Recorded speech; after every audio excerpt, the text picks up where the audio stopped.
Hi, I'm Kendra with Totally Stitchin by Baby Lock, and we're going to take a closer look at the Lauren. When threading the Lauren Serger, it's great to have out your getting to know guide for the Lauren. It'll take you step by step how to thread each looper and needle. One of the key things when threading the Serger is you first want to make sure that all your tensions are at 0. So as you can see, we have them all dialed down to 0. We have our 4 thread spools on our back of the machine, and we have our extension arm all the way up for the thread. To start, you want to make sure you thread your upper looper first. That's your green guides, thread guides, all the way down the machine. So open up your door down here so you can see what's going on, and take your 3rd spool from the left and start threading. Go through your first thread guide that has a green dot on it, down your green thread dial, and then through 1, 2, 3, 4, 5 different thread guides. All of them have a green dot. Next, you want to make sure your needle is in the up position and take the thread behind your lower looper and through the eyelet on your upper looper.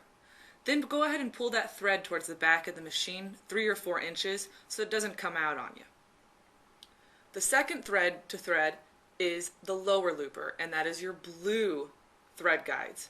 So take your 4th thread spool from the left, 4th from the left, go through your first thread guide, down through the blue thread dial, and through 1, 2, 3 blue dotted thread guides.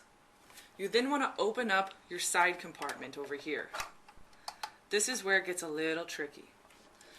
You want to hand turn your needle so that it's in the down position. My needle's all the way down and my lower looper is over here. I can easily access it from this side. You then want to take your thread and put it through the little eye hole on the back here of your lower looper.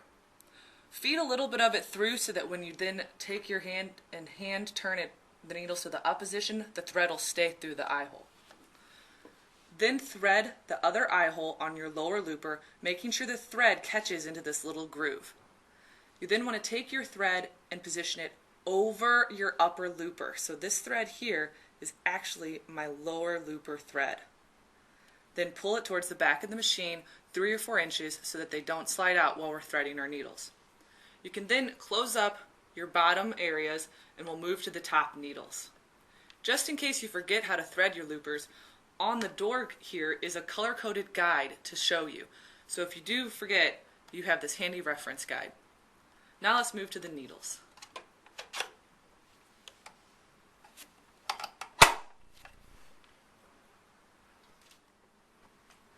Now that you have your upper and lower loopers threaded, you can begin threading your needles. We're first going to start with our right needle because it's the hardest to get to, and then the left needle is on the outside, so it's a little easier. Your right needle is your yellow thread guides, and it's the 2nd thread spool from the left. You want to take your thread and follow all of the yellow guides down through the pass, through the dial, through this yellow eyelet, through this yellow one, and up over this. You then want to come down here and stay on the right side of everything because we're threading the right needle.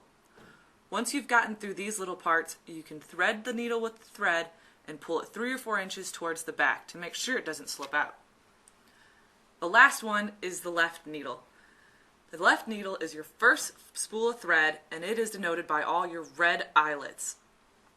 Start with the red thread guide up here, come down through the dial, go through your hole closest to you here. The furthest hole was for your yellow thread.